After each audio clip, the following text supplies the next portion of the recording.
So as I say, we're going to be looking at the visual framing of social issues. Michael is the founder and publisher of Reading the Pictures, and also now kind of, I suppose, a little offshoot called Chatting the Pictures, where you do videos. And we have been partnering on those and sharing some of them on the 7 Insider blog, which is fantastic. We're going to keep on doing a selection of those. Michael's also a clinical psychologist, as we heard earlier, based in Berkeley, California. To start with, Michael, just tell us a little bit about when did Reading the Pictures begin and what was your purpose when you set it up? So Reading the Pictures started in 2004, which means that we're almost 20 years old, and it's no coincidence that it started almost coincident with the birth of the social net. And I was doing a political cartoon on a lunch bag for my kids, and then this blogosphere thing happened, and they were getting older, and I got very interested in the political space, but also like the visuals, political visuals. I was looking at the Bush-Kerry campaign, and the guy running the Bush campaign, Karl Rove, had the famous phrase, "Politics is TV with the sound off," and he was really a master at the way that they were visually framing Bush. There was a lot of sites that started getting popularity really quickly in the blogosphere, but nobody was talking about visual narrative, photography, political use of imagery. And so I started doing that and quickly earned a spot in the, in the community. So that's what, like 18, 19 years ago. So, we've been morphing kind of at the speed of the internet. And so, we've gone through a lot of changes, and especially when Instagram hit 12 years ago and the culture started becoming extremely visual and people started becoming a lot more literate, in some way our role changed, but it really was as much about curation as it was about the narrative of imagery. Right. As I said at the beginning, you're also a clinical psychologist and organizational consultant. You balance these two things. Do you bring things from your background in clinical psychology to your reading of the images, and if so, how? Well, from the beginning, and I guess it's underpinned the mission and still does, is interested in the context of images, the narrative of images, how it connects to the political space and the cultural space, and then also the aspect of character, because especially as over those years, political personality, or I would even say like political celebrity, has become so dominant, maybe predominant. So I think the understanding, my background in character analysis also informs, how you look at, whether it's the representation of a person or the representation in as we're sitting there with you in a clinical space, or how that image functions in a social space. Yeah. Tell us a little bit about, your methodology, because you're focused principally on news photography, principally in North America, sometimes in Europe as well. That's a huge scope even by itself. How do you go about accessing images? How do you make a selection, and how do you decide on which are the ones that stand out for you and you want to analyze and comment on?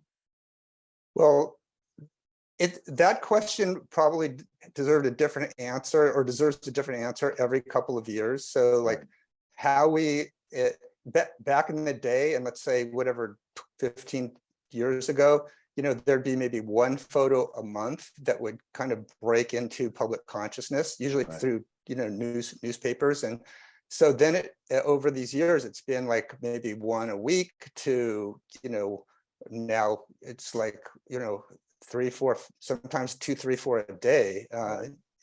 So it's really like that's where no one ever thought about us as curators or in the past, but now because it's such a fire hose, and also because there's in our persuasion culture, so many people are broadcasting out images, and that all the way down to the individual level. Right. It's a real challenge, and I think a real need to be able to say, what's the 1 or 2 or 3 images from some major event, let's say like Supreme Court overturning Roe versus Wade, that people need to pay some attention to, and what are the images that are more insightful or more editorial, that have probably catch a theme or a set of themes, in fact, more than others. So we're looking at images, news and media images for meaning, trends, context, fairness. So all that criteria comes into play. And then I guess through the presentation today, you'll see images that we are picking up, but mostly because we feel like they have the most narrative, right, and then also have the most impact and power from visual standpoint, from an aesthetic standpoint.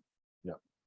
And as I said, you're principally focused on North America. Is that fair to say? And if so, how do you think about whether the approach you take might or might not be applicable to political and geographic contexts outside of North America? That's totally fair to say. And we have a very healthy respect for how the understanding of images can stop at our shores. So it's interesting, if you're talking about body language, like Paul Ekman, if you know his work, he says that body language is extraordinarily consistent across all cultures and history, and he's done a lot of research to back that up. So if we're talking about Chairman Xi's kind of posture, or the young head of the Saudi Arabian state, that's one thing. But no, we tread very carefully, actually, in terms of once we move into international imagery, especially if you're like, say, talking about the double standard or discrepancies, I would call it double standard in, say, like the depiction of graphic imagery.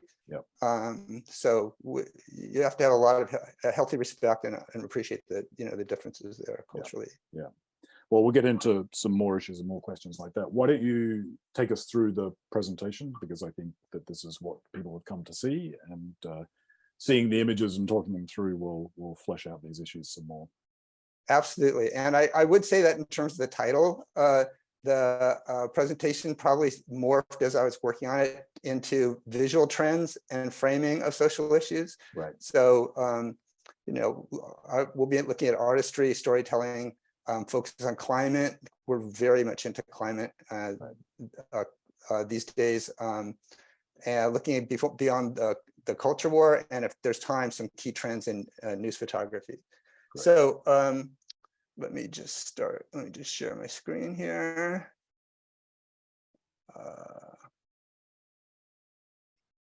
You see that? That's good. Full okay, screen. Awesome. So Sean Triplett's photograph.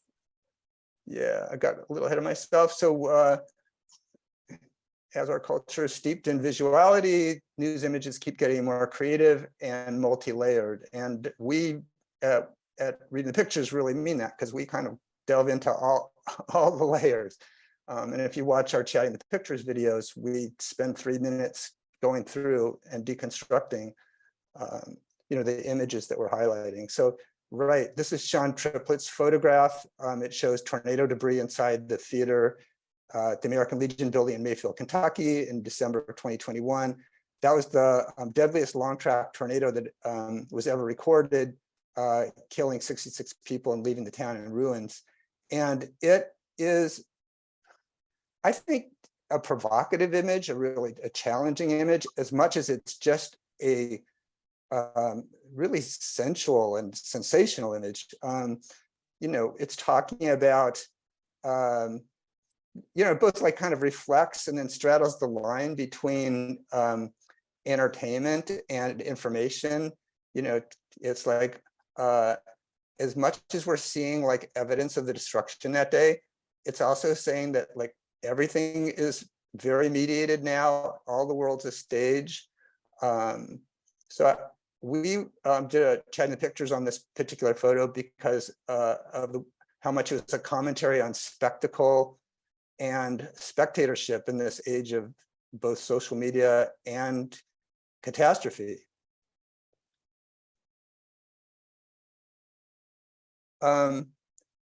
This image, you talk about Europe and America, and it's funny because this photo was taken by a photographer for EPA. Their pictures do not circulate that much in the United States. So one of my favorite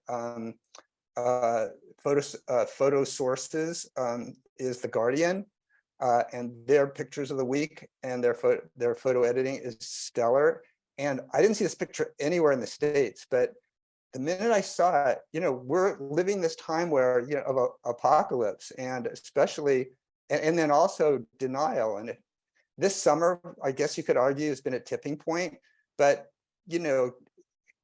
outside of like, these kind of more spread out catastrophic events, climate events, it's like there's still a lot of disbelief, especially at the political level. So, this photo just like immediately, knocked me out. Yeah. It was taken in Spain. They're firefighters battling this blaze. If you're in Europe, you know that this was just a hellacious summer, record heat, record amount of fire.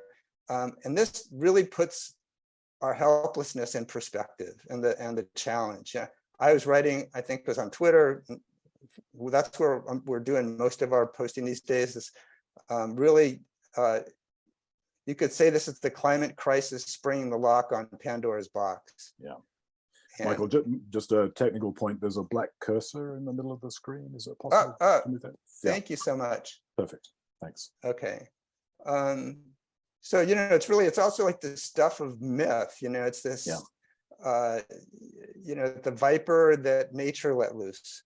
So Alberto Szczesnik, and I'm sure I mispronounced his last name, but it's an astonishing photo, and it really, it says a lot about our predicament, and we just need these kind of wake up calls as much as we can these days visually, and photography is really delivering, and has been for quite a few years. This, I think, is just such an interesting photograph. Photographers are going to look at this, and I imagine they'll say, oh, what's the big deal about this photograph? It's a background, and I've been to a million of these things, and Biden's walking on a stage, and they just 2 seconds, they stretch this canvas and boom. But I don't see it that way. I see like more, it has this kind of split screen effect. This was taken in Somerset, Massachusetts. Biden is doing remarks on climate change and renewable energy at this former power plant. This was taken also 3 weeks before the Senate passed that landmark climate bill, which, by the way, nobody expected to pass. So, he was really beating the drum at this point, but without much success. And I love how Jonathan Ernst, very successful photographer with Reuters. He's been working for quite some time. I love how Jonathan used the angle and the backdrop, to create something I consider magical. It's Biden. It's sort of inspired by video games and VR in a way, but it's like Biden stepping into the green energy future. And it's got that kind of, the line drawing and the abstraction and the, the new, our new orientation of farming. And it's just a wonderful shot, very creative. And news photography continues to get more creative, as well as more narratively dense. And I'm just amazed how they continue to kind of up that game. Do you think they have to get more creative so that images stand out? Do you think that's a conscious strategy? What's driving what you see as the increased creativity? I think it has to rise above the level of the greater richness and narrative of imagery these days. If you look at Twitter and you see pictures that actually the hive mind or the group mind is now elevating for discussion, and you just read the the comment threads, Twitter's got a really bad reputation, especially political Twitter, for just like a lot of like fisticuffs and all of that. But when you just read people's response to photographs, I'm amazed at how astute people are. And it's not just where they also are doing all this kind of like research for you, where they remember that this was taken here, there was 3 other pictures that were antecedents to it, if you will. A lot of different, people are seeing an amazing amount of the culture. People weren't doing that before, and they didn't have as much material to work with. So I just think the level has gotten so high, and the photos are so rich and so informative and so, unique that, on one hand, you can think it's a guy who quit the patent office in the 1900s because he thought there wasn't anything, that new to be discovered, and then someone walked in with the the locomotive. So yeah, I think that's what's happening today with photos, and it's great. I think it's amazing. So which takes us to narrative and storytelling, and it's really funny because our basic premise is that people, even and sometimes especially visual professionals, don't spend enough time talking about the information and meaning contained and the elements and the composition of individual pictures. So, it's sort of like, here's an incredible photograph, people like kill themselves to, in sometimes cases, literally to like get not just the shots, but that one shot, and the way it's posed, and the way that this person relates to that person, and the way that, in the background you see, that is, which is a reference to, the American invasion, when now you see like the country has taken over, regain the country, just like all these elements that, that are there to be seen and understood, but are often missed. So, I mean, that's pretty much where we live. So this photograph was taken by Wendy Cardona. She's or at the time was a registered nurse at the Good Samaritan Hospital in Lafayette, Colorado. Her surgical team was observing that massive winter firestorm that struck Boulder County back in December of 21.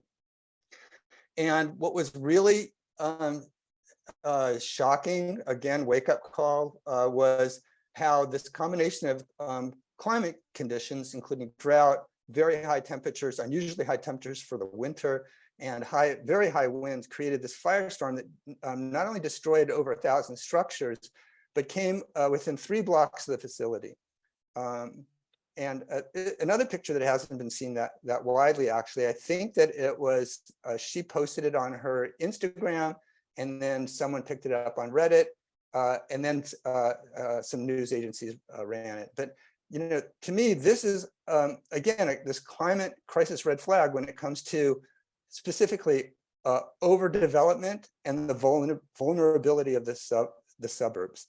And, like, no one's putting, now people are starting to talk more about, checks and balances in terms of, development and building. But, it's like cat's been like way out of the bag in terms of, what we've set ourselves up for. So also, you have here the themes of first responders and spectatorship. And, what's really powerful and painful about this picture is that, the helpers are helpless. And I spoke to Wendy actually, and she pointed out the fact that there were nobody who was injured showed up at the hospital. So I mean, then there's this also, like, just aesthetically too, the painterly quality of this, like, beauty and destruction, which is something that we're seeing a lot of. And then the whole dialogue between the window, which Kara Finnegan, my partner on the China Pictures, kind of equated to like the Instagram square. But there's also that in dialogue with the cell phone, and so always like informational sources, and then real time, and then but virtual versus actual, and how that's starting to like and this really shows how they're like conflating, or the distinction is breaking down. And and that's, the sociologist can run with that, but for better or worse, I would say. But like the medley of windows. Excuse me. Most of these pictures, by the way, we have done or we've focused, have the subject of China Pictures videos, and the China Pictures videos, if you can find them most easily on our Instagram feed, and then on our website under the video section. We do about 4 to 6 a month. They're about 3 to 4 minutes each. They're highly edited. They're a very deep dive on these key social political photos. And then we also cut in related images. These are like highly edited, so you just get like the nugget, the good stuff. And I work with Professor Kara Finnegan on these. She's a visual historian and professor of communication at the University of Illinois. She's amazing, and her expertise is on the visual depiction of US presidents. We actually, we're just finishing the production on this one. So you'll see the kind of the full-blown analysis in the next couple of days. But this shows firefighters tackling a fire in the Guarda district in central Portugal. And this was literally like weeks ago.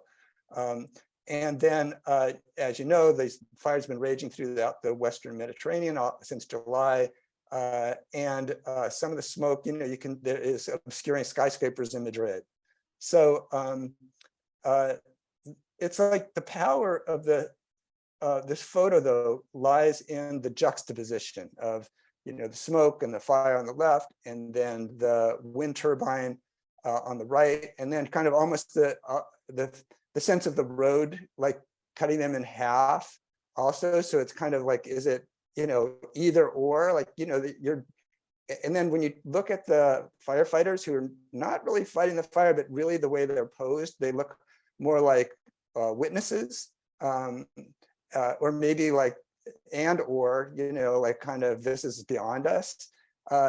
It's really asking us, it's a fourth narrative here. It's like, it's demanding that you try and understand and relate to, our condition based on the tension in this picture. It's like you need to resolve it. So, I mean, what does it say? And again, this is the beauty and the power of news photography, and especially as it becomes more elevated in the ways we were just discussing, is could you call this like green energy, too little, too late? Is there kind of a Don Quixote vibe here, especially like with the analogy to the windmill? What does this have to, what does this have to say in terms of where we're at? Because we're supposed to be, even if it's like late in the game, wind energy and solar is supposed to be our salvation, but can we get there? And I think this picture is really like really going right there. It's an incredible photograph. Yeah, Bob Harriman just posted a comment to say perhaps Phoenix rising out of the ashes. Oh, beautiful. Thank you, Bob. I couldn't have said that better. And so just by the way, if put some comments in chat and so on, if you have particular questions, put them in the Q&A box. I'll bring those in as we go along, or we'll come to them at the end, just a reminder for folks in the audience. Yeah, the Phoenix rising of the ashes takes more of a positive take on it, and that's that is warms my heart.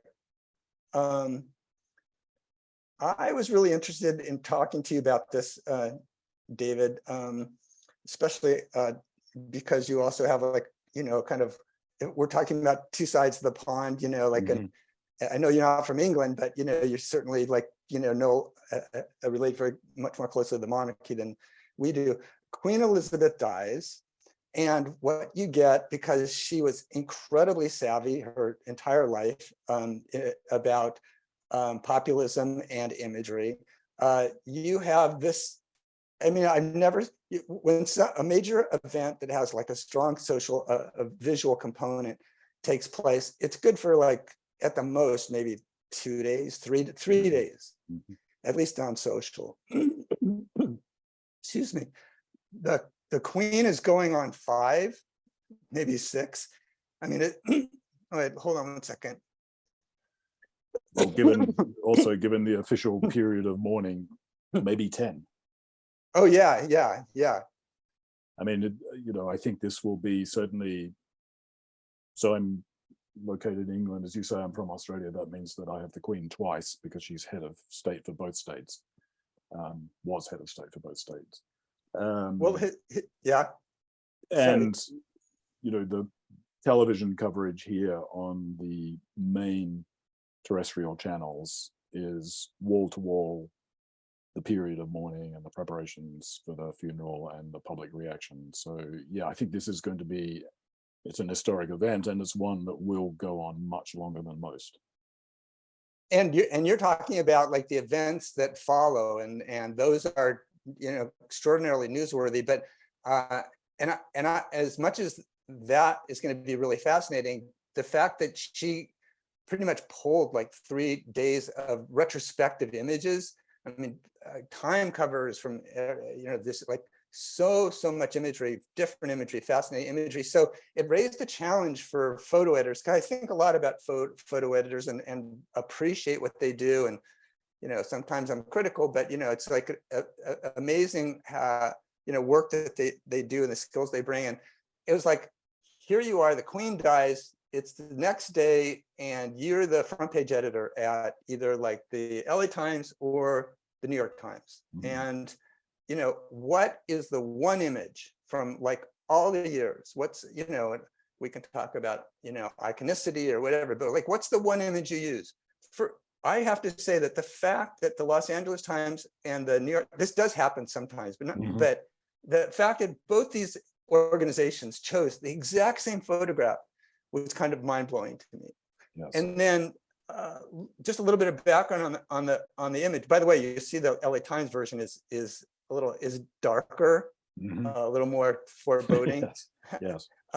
And it's the picture, by the way, was taken in 2007. It shows the Queen traveling down the mall from Buckingham Palace to the Palace, Westminster, in her horse-drawn Irish state coach to attend the state opening of Parliament. She's going to give the Queen's speech, but like for a while, I just couldn't. I wasn't sure what to make of this choice. And it was taken by Max Mumbry in 2007. I had never seen it before, and I have thoughts on what makes it the photograph. But I'm really curious about how you see the selection. Well, I mean, first of all, I'm just going to bring in a comment by Kent, which is really interesting on this one. Beautiful. If you enlarge the photo, or if you look closely at the middle frame, the glass reflection almost looks like a tear coming down the cheek. And, it looks, I think that's an incredible observation, Ken. And again, you can keep looking at images and finding out all these details and all these interesting things. I mean, 2 things strike me about this one.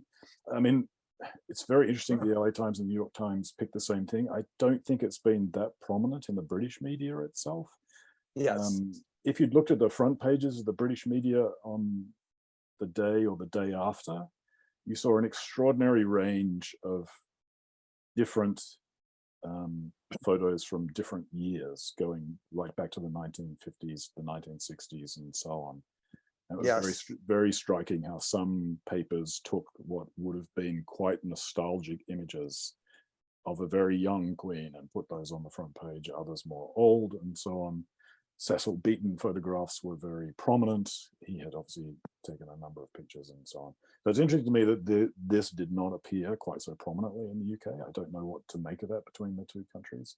The two things that strike me about it are, one, it's black and white in both those locations. So therefore kind of giving it some sort of sense of historical archive, I think. But then you've got the 3 frames and she's in the middle frame, as though it's already a framed photograph on the wall as kind of an icon of memory itself.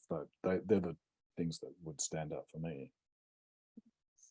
Yeah, absolutely. And I think this is playing, the way I'm thinking about it is it's really playing with time and also the temporal. Yep. You know, it's you know, in some way it's like her being behind glass and being framed in a way where it looks like you can see it almost as like her being in a picture frame. Is like, is she already consigned to, like she's consigned to the frame? Is she lost to history?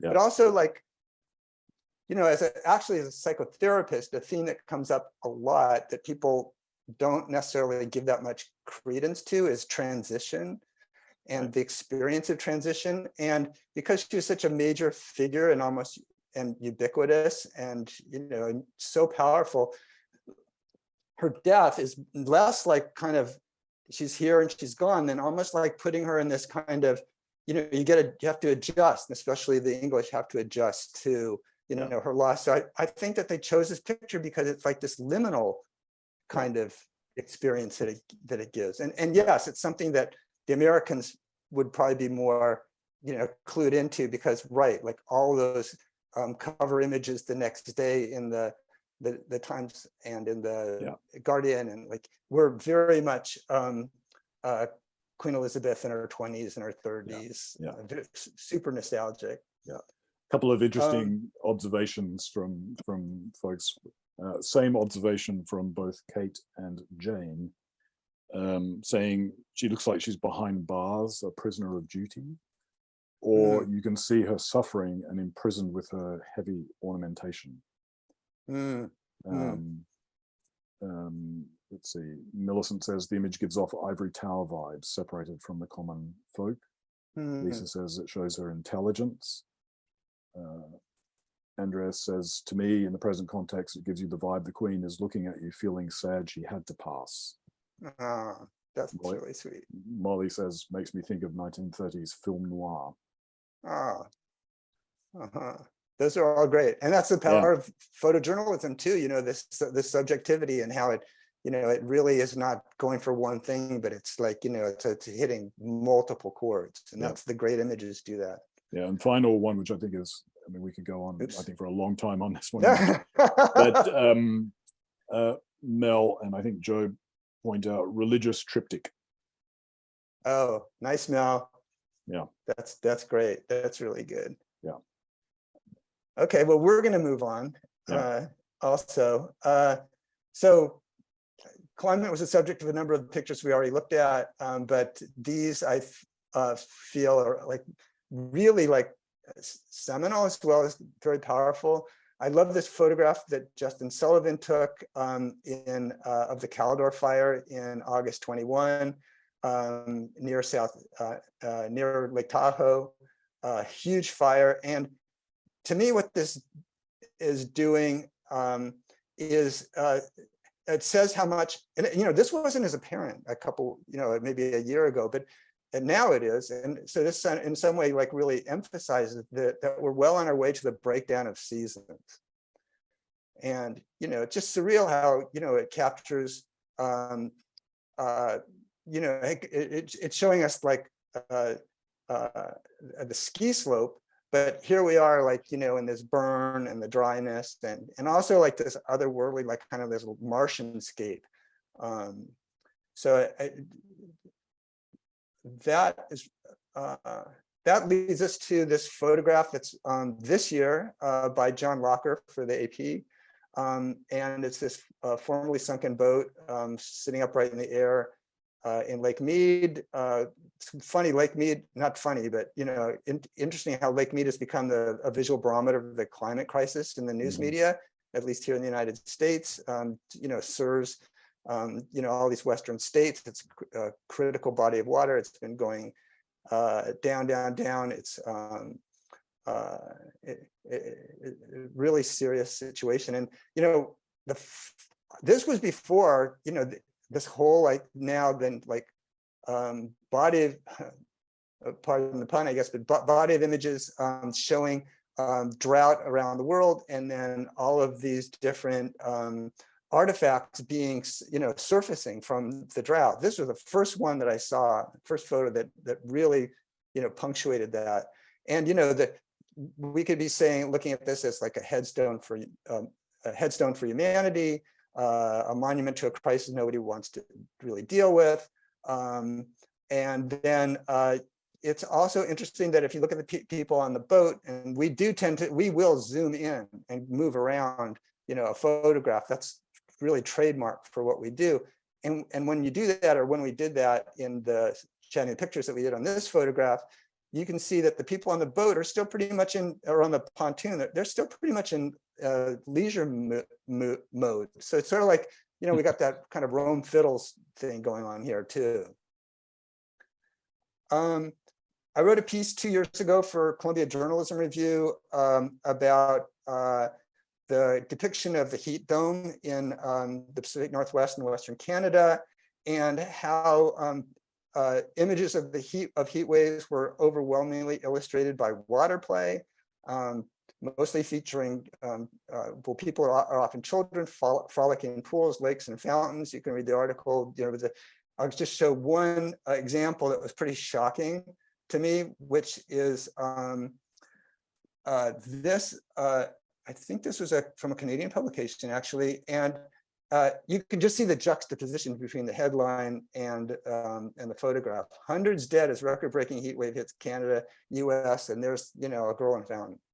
So I would say, and I'm very happy to say, in the 2 years that the problem has gained, has worsened. The visual coverage has gotten a lot better. We're seeing more images of like heat shelters and people stressed or succumbing to heat, sweltering in the London Tube, but it's still like pretty prevalent. It's like, and in Spain, I think they're actually for the first time named a heat wave. And why don't we have like heat wave John or heat wave Harriet? And that's like the way storms and cyclones and hurricanes are named. Yeah, and I think we're going to see that happen really quickly. But it's just indicative, and the heat is killing people at a much higher rate than any other disaster or climate disaster. But it doesn't have that immediacy of like the people in Kentucky being like being devastated by flooding, or Pakistan right now, a third of the country underwater. But these two this image and the next one, I think, are indicative of that change. And I think this is a wonderful photograph by Brandon Bell for Getty. It shows his family, the Johnsons, in Houston this past June. And the picture is like more domestic. It's more everyday. It cues for endurance. Certainly the stress and the power grid with all of the fans outside, and also speaks to climate crisis and the heat emergencies as disproportionately impacting people of color. I think this photograph is really great for a couple of kind of not that typical reasons. This picture John Sibley took of the Queen's Guard, a member of the Queen's Guard outside Buckingham Palace during England's record heat-breaking heat wave this summer. I like this. We did the long view shot. There's like much tighter ones, some super tight ones, like this for kind of trying to get to the big picture. And this picture went viral and people found it like really funny. And, you know, humor is not bad if it like, you know, is a way to kind of temper and get the message in there. Probably there's not nearly enough of it. But, you know, this is really a wake up call. And then in terms of being in front of Buckingham Palace, you know, and it also, in my mind anyway, screams for the need to examine, you know, how we do business, because, you know, if governments and leaders can't get the policy right, I mean, what's there even going to be left to guard, right? That's very like, dystopian. wow. Yes. Yeah, like wake up. I just threw a few pictures in here. You know, the culture war, and we're inundated by pictures of police clashing with protesters and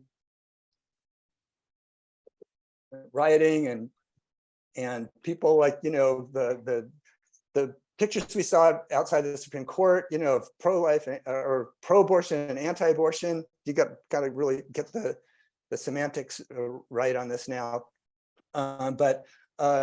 You know, so I found there's some pictures that and sometimes I just collect them and hold them for a while, but some that are like more nuanced and try to get like, you know, kind of underneath that kind of just the black and white, or like the more tense kind of depictions, the stuff that, you know, kind of makes the headlines. And this was a story that Michael Robinson Chavez did in Washington, DC. It was published in May 2021. And it shows white police trainees getting to know residents of Southeast Washington.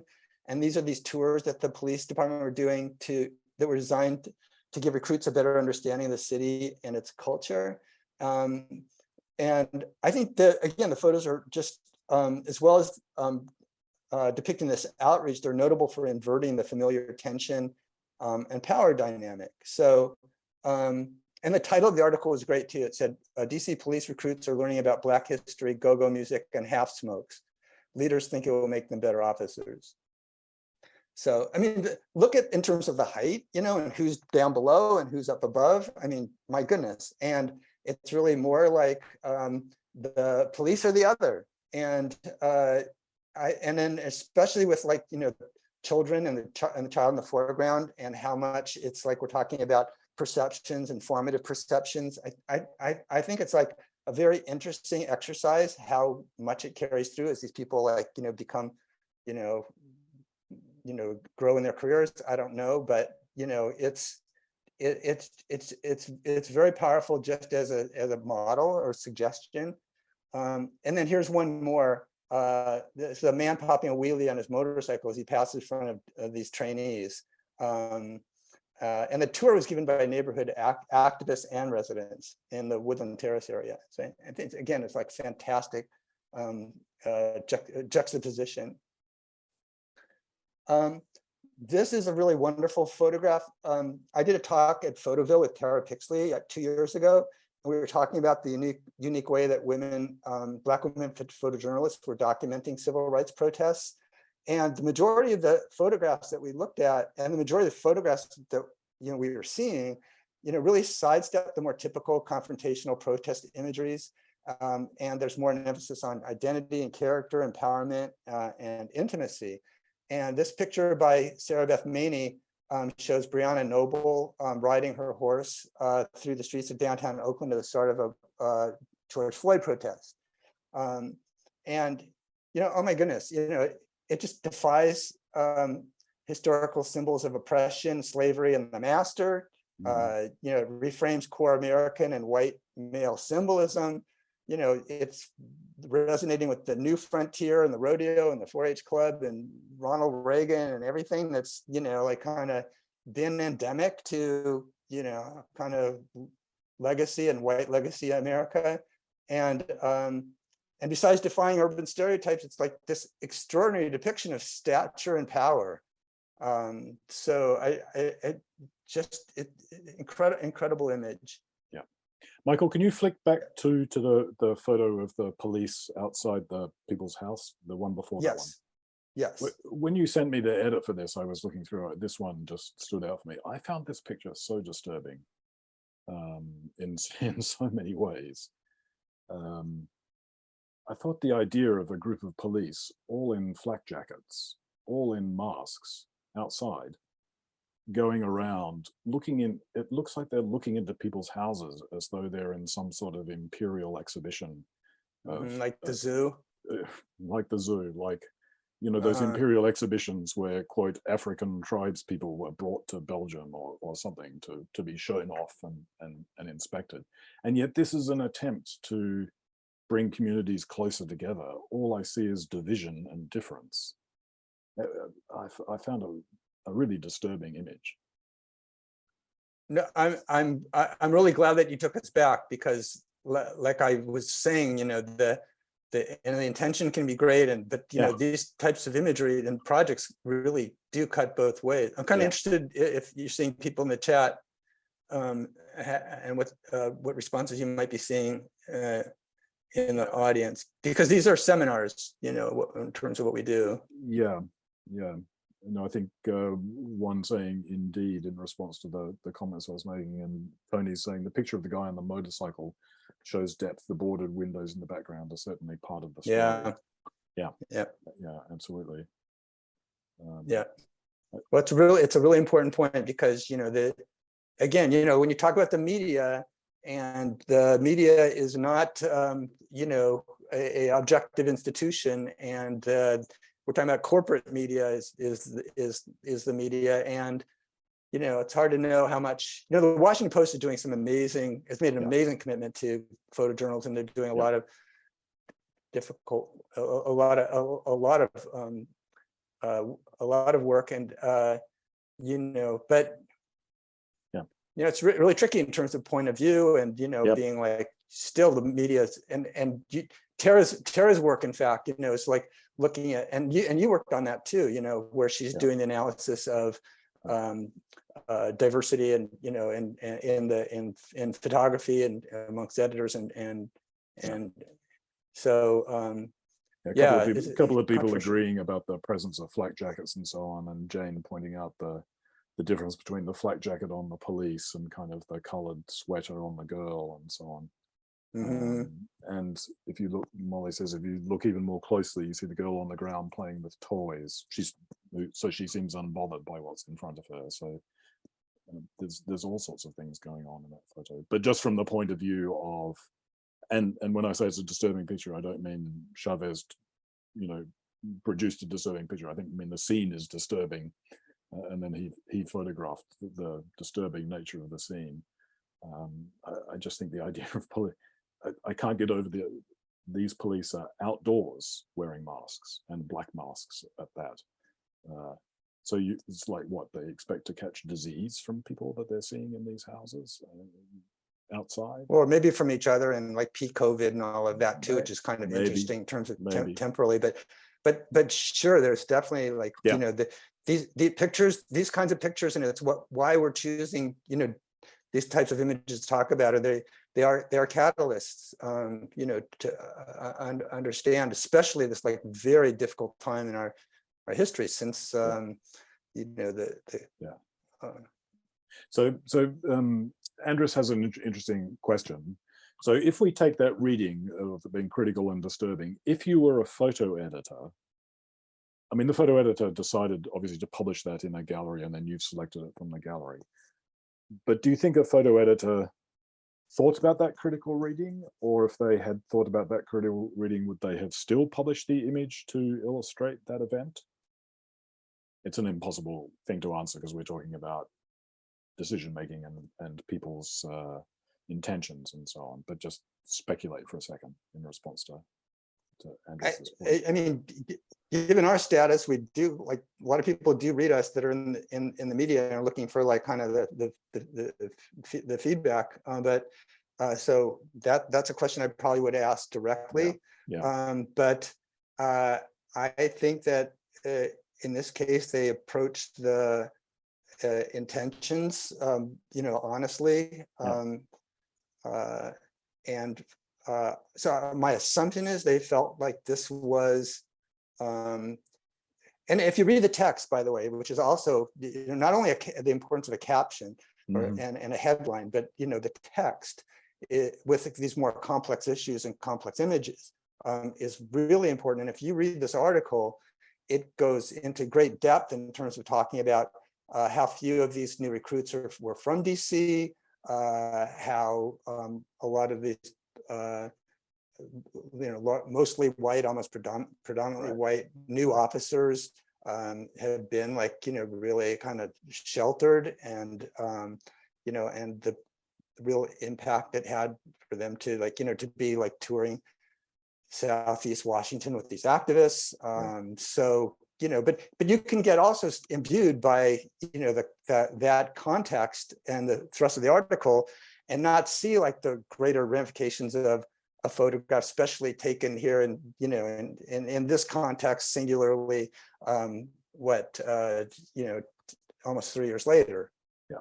Yeah. So I think that's where I'd go with that. Yeah. I'm really interested in trends, and it's kind of like the narrative and the way that photos are finding their way into the media space is changing all the time. You'll notice with the Wendy Cardona photograph or the Sean Triplett photograph, these are not photographers. These are people that shot these images, went straight to went to Instagram, and then it elevates up into the media. And it's been kind of going that way instead of this way, or kind of both ways for some time now. So I'm really excited and interested in the initiatives driven by Catchlight and Report for America, where they're funding and placing photojournalist fellows with local news organizations. And there's been a lot of talk and a lot of concern, and more recently, funding to try and bring up local news and news sites. And I think what our RFA and Catchlight are doing is really fantastic and really important. And in Catchlight, in the case of Catchlight, and I know that you're on their advisory committee, they are also providing the photo editing. So they've assigned 6, 7 fellows to these different news organizations in California. Some of them are serving specifically ethnic religious communities, and it's heartening and really important. So just as both a shout out and also to see some of the imagery and some of the work. This was taken by Dee Dwyer for the DCist, and she is a 2022-23 Report for America core member. And this shows Arfeni X speaking to a crowd in front of the Supreme Court on Friday, June 24th, which was right after the court struck down Roe versus Wade. And it's, in my mind, quite a study in black and white. It contrasts very much with most of the wire images we're seeing that seem to miss the, and I guess we're still talking about DC here too, that a lot of the wire images seem to miss photographs of local Black leaders, especially women leaders and grassroots groups. And I love the contrast with the building. I love the fist. I love the fervor. I love the person on the foreground on the right, which gives you this sense of more people and strength and determination. I think it's a wonderful image. And who saw this image? It's on DCist, but if you're in DC, this is the quality of imagery, that can really can be a game changer. This photograph was taken by Yek-Yoon Kim. She joined the Connecticut Mirror in June 20 as a Report for America core member. This story chronicles a couple who married late in life and bonded over the woman's love for the E-type Jaguar. Local story. And then this picture was taken by Jimena Matera. She's a Catchlight fellow who's shooting for the highly regarded Berkeley side news site right here in my backyard. And here we see a protester standing down a California Highway Patrol officer at People's Park. The famous protest site is being razed and being replaced by a high-rise for student housing. And there's been a lot of nostalgia and more seriously, a lot of resistance. So this is definitely a trend to keep watching. And I just wish, them all the best. And you can donate, to the Catchlight program and Report from America, to expand it. The trend is opinionated. Now, I'm not sure about this. I've not talked to Megan Loram or like the people at New York Times, but I follow their work very closely. I think that you can say what you will about the New York Times political coverage, but when you look at their quality of their photo department and their photo efforts and the pioneering aspects of it, it's really impressive. And maybe it's a bit subtle in this regard, but if you're wondering where the focus shifted after the New York Times shut down the Lens blog, I think one place to look is their opinion section. And it's really become the place for a lot of visual experimentation. And I know it's important because I'm going there, I'm looking at the front page images across the country. I'm looking at, but this is a landing place for me pretty regularly now. You're seeing like a lot of, what they're doing is marrying really great photography with these opinion pieces. Sometimes where the image informs the story, and then other times you see stories that are given over to like more popular photography. So in this case, you see a Carolyn Drake image pulling for a woman feeling alienated and depressed from the ability to survive in the suburbs. And then this other piece was based on student photos from Fremont High in Oakland, and each photo has a caption written by the student photographer in the story. So they're doing some really, really innovative work there, and particularly in the opinion section. And then lastly, because I know we want to get to questions, I would say, social media, we saw in that Cardona, the fire picture in Denver, how you kind of get this conflation between social and physical. And social that's not a new story at all, but the extent to which social is integrating with the physical world is more and more profound, dizzyingly profound. So I really love this picture. It was taken by Gabriela Bascar of Serena Williams, taking a selfie with fans after the wonderful first round victory last week at the US Open. And I mean, talk about our intensely mediated world. I mean, this photo is like a hall of mirrors.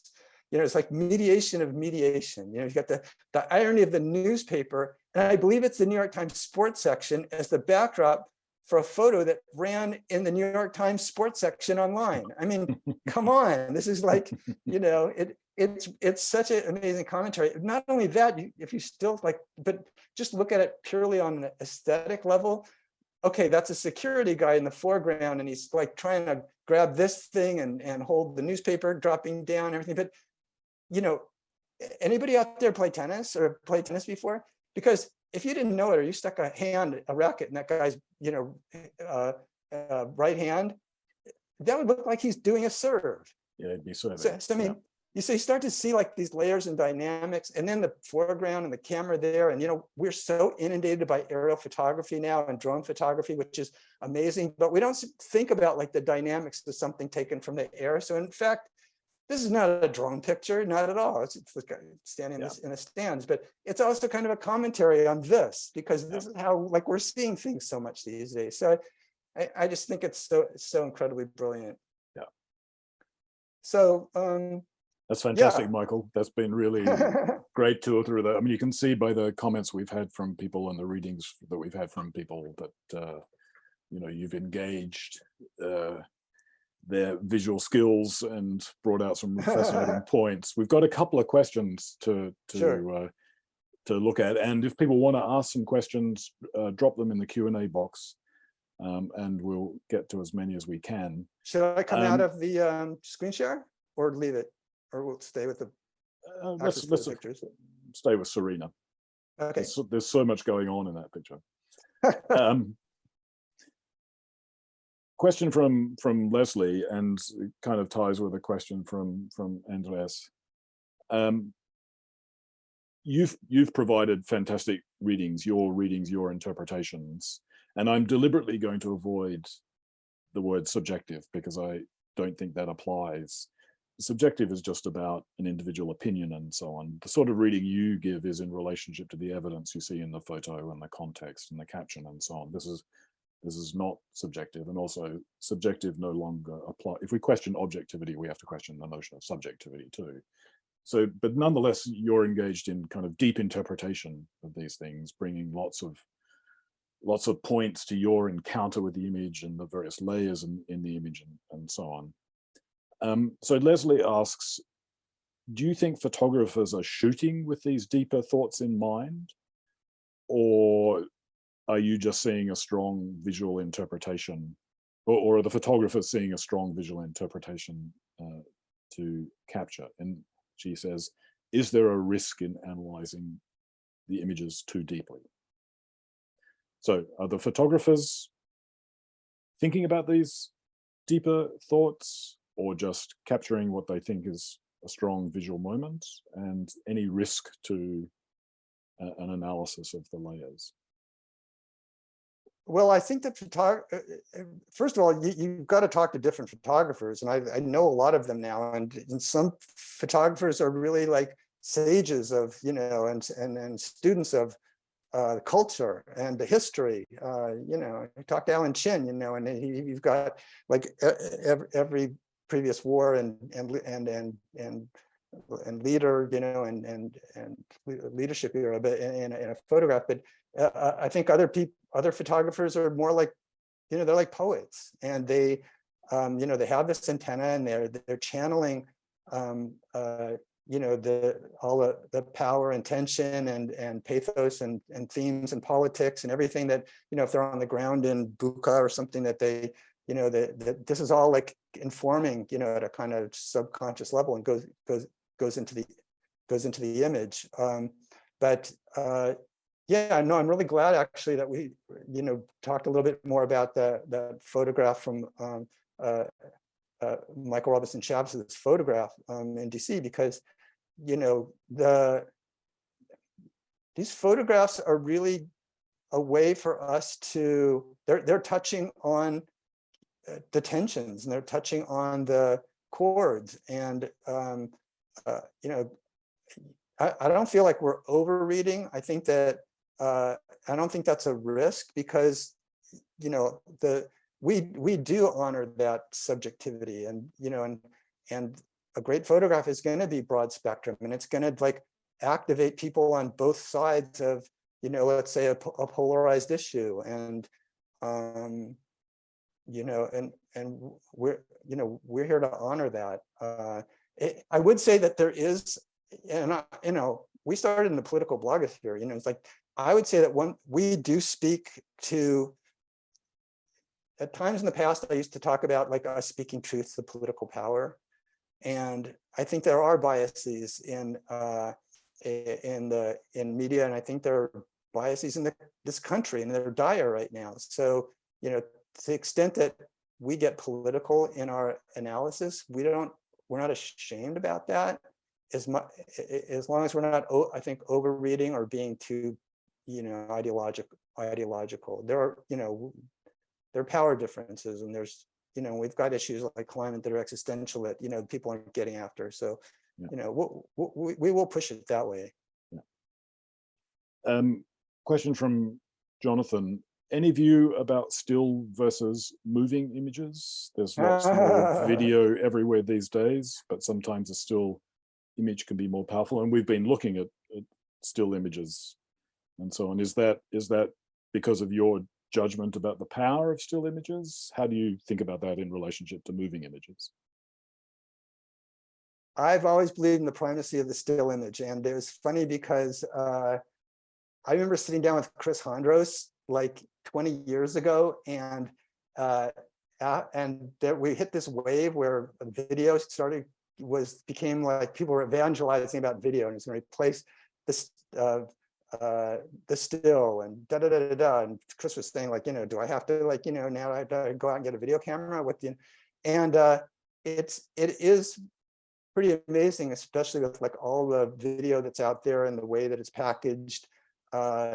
It still continues to, have that kind of impact. And I think it's because, we have these eidetic minds, and we have eidetic memories, and the things that really stand out with us, whether it's the Hindenburg or the, I mean, I'm aging myself a little bit here, but like, you know, or the Kent State photograph, or, you know, you know, the Emmett Till in the coffin, you know, these John F. Kennedy, you know, we remember the stills from John F. Kennedy. We don't remember the, you know, the Pruder film so much in our mind. So I think there's something hardwired there. But yeah, I think, and I hope that, you know, that the still image, you know, remains ascendant.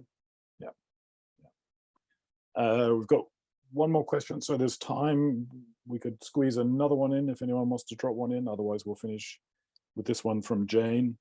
And Jane, if I phrase this wrongly or have missed the point, please drop a clarification in. She asks, can you comment on the use of great pictures such as the ones you've shown in regard to copyright or, quote, ownership of images? So I'm assuming, Jane, you're asking about Michael having rights to comment on these images. I assume that's the purpose of the question. If I've misunderstood that, then clarify that for us. But can you comment on the use of great pictures such as the ones you've shown in regard to copyright or ownership of images? Well, back in 2005 to 2012, we used to get cease and desist messages like continuously, like, why are you using our photographs? Why aren't you paying for the photographs? And it hasn't been so much recently, but photographers themselves have like taken issue with us or in our existence, you know, for that reason. But, you know, way early on at the very beginning, we hired, you know, like a top copyright lawyer from the Online Media Association, and he did a finding for us. And, you know, we are under like probably 3 provisions of the copyright code for analysis, education. I forget what the third category is right now, but, you know, we are doing this, and we are a nonprofit, by the way, so we don't make any money from any of these images. And it's really, you know, media criticism, media literacy and photo literacy and visual literacy that is our mission. So yeah, we fall under that umbrella. And but we had to be very careful and clear about that early on. I think at this point people know what we're doing and understand it, but it still bears you know, repeating. That actually wasn't Jane's intention in that question, she clarified. But nonetheless, I think that was a good question to address, because I think that fair use for public criticism is it's an important part of a democracy. It's even more important these days in terms of the way photos circulate and people use them, the way that they, we credit like crazy, by the way. If you look on Twitter, you know, if you see that we put something up and we didn't credit, or it's not credited in the screenshot, and that's why we do screenshots with captions. The photographers need the credit. Jane's point, as she said, was my intent was about, for example, meaning her use or reproducing on Twitter of other people's works, for example, as part of a poster in a climate strike action. I guess it's a struggle with our ethics. So I think it's the ability of the audience to use images, to repurpose images on social media. She's making a really good point there. Twitter is still like, you know, in a real infancy stage. And when it comes to, I don't even think there is necessarily a photo Twitter at this point, but, you know, this is a funny little anecdote, is that Michael Beschloss, who's the like TV, the well-known historian, and he's on TV all the time, and he blocked us. And the reason is that, and that's too bad, because he runs a lot of photos, and they're photos that are well selected, and they're worth, you know, retweeting with commentary, and we do a lot of retweeting. But he blocked us because we gave him some grief one time about the fact that he never credits a freaking photograph. Right. And in fact, we're like almost like militant about that the credit is absolutely necessary. And you can see it here with Gabriella and the New York Times. And we try and like even give like a little bit of context or backstory to the photo and the photographer. So yeah, it's a wild west right now on Twitter. And I would encourage everybody out there, even if it's a pain in the neck, to try, just, you can go onto Google Images, where I spend a lot of time, because I'm not going to repost an image that someone, or retweet an image unless I know who took it. Right. So yeah, I best practices. Yeah, great question. Yeah, and also I think, there are a lot of those history accounts. John Edward Mason is often pointing this out on Twitter too. There are a lot of John's history great. photo accounts that completely get the date, location totally wrong. And these things are distributed, and it's literally disinformation sharing. Yeah, absolutely. Stuff. Great point. So you have to be careful about that. Question from Jerry. Have you considered including photographers and or photo editors in the conversation about their work? Academic and cultural perspectives are well covered, but the commentary sometimes leaves a gap that can be filled by the people who make the photos and make the decisions on whether they are published and the context they're published within. Before you answer that, Michael, say to Jerry, one thing we do on 7 Insider is a series with photo editors. I think we have 4 or 5. We're going to carry that on. So check out videos on the video page in the photo editor series where we talk to them about how they work, how they make decisions and so on. But Michael, your dealings with photo editors and bringing them into the conversation, and photographers too. Photo editors is one thing, but photographers, we've had photographers over the years. In our those reading the picture salons where we did these hour-and-a-half talks on 6 or 8 key photos on one subject, and to be perfectly frank, we've trended more to having visual academics participate, people who understand photo as rhetoric, and people who have subject matter expertise in a particular subject matter visually.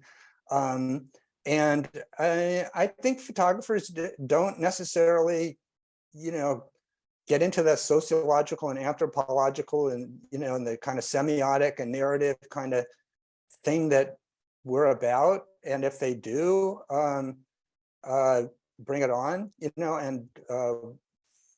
and we've used, interviews and we will, but it's case by case. Mm-hmm. Yeah. Okay, so we're kind of coming towards the end of our time. I'm going to squeeze in one more question from Mel, who seems to be asking questions on behalf of Joe. What about the purely mathematical aspects of composition itself in images? So many of these so I guess so many of these photos derive tremendous focus from internal linear compositional elements, which must have had impact on both the choice to use them and on the viral impact in your reading. How are you, in your interpretations, conscious of these mathematical aspects of composition? Do you think they play a significant role? I think, again, it's intuitive, but I am sometimes thinking about the rule of threes, and and kind of how the things divide. In a picture like this, you can see that there is so much narrative. If we blow this up, or if we did the chatting pictures on this, we would be looking at what's going on, with the person leaning over the rail on the far left, and the group of women in that kind of top center, and then the guy holding up the photograph, and holding up the newspaper, and and the dynamics around that, and then the video guy. So the answer is absolutely yes. And with the way that the pictures are elevating in terms of their visual sophistication, I think it's more and more, in play. But I think we do it more I think I do it more intuitively than, consciously. Yeah. For example, in this photograph of Serena, the 2 blue walls going to a vanishing point, combining and so on, literally drawing your eye to her in that point of convergence. That's quite something, but that's very mathematical in that sense. Yes. And I'm not a math person, so I like, kind of terminally liberal arts, so yes. Or I'd probably have more to say. Yeah, exactly. Michael, this has been so fun. Our time is up. It's been absolutely fantastic. We've had a great audience, and as you were talking, I dropped in a web link to the Chatting the Pictures archive so people could see that. I dropped in a web link to your super. Columbia Journalism Review article so that people can see that. I think the readings that people have given and the comments they've made on photos show, I mean, obviously we have a visually engaged audience here, that's the case, Yeah. but you know, I think if we did this with most audiences, we would get very good readings. And that's one of my little hobby horses is about visual literacy. Visual literacy is very important, but everyone is visually literate. Everyone has a reading on images and can be part of that conversation. No one has to teach anyone to read images. Absolutely not. Absolutely not. In my view, you can't be a human without reading images, you know, from signs to text to photographs, but we've had a very rich conversation about photographs, and it makes me think that we should do more of these where we look at some individual photos and bring the audience in, because I love hearing people's perspectives on that. So you and I will give that some thought, but it's been fantastic having you today, and we look forward to chatting again soon. Thanks, David. Really appreciate it. Thank you, everyone, for being here, and you know, see you online. Yeah. Thanks, Michael. Bye. Take care.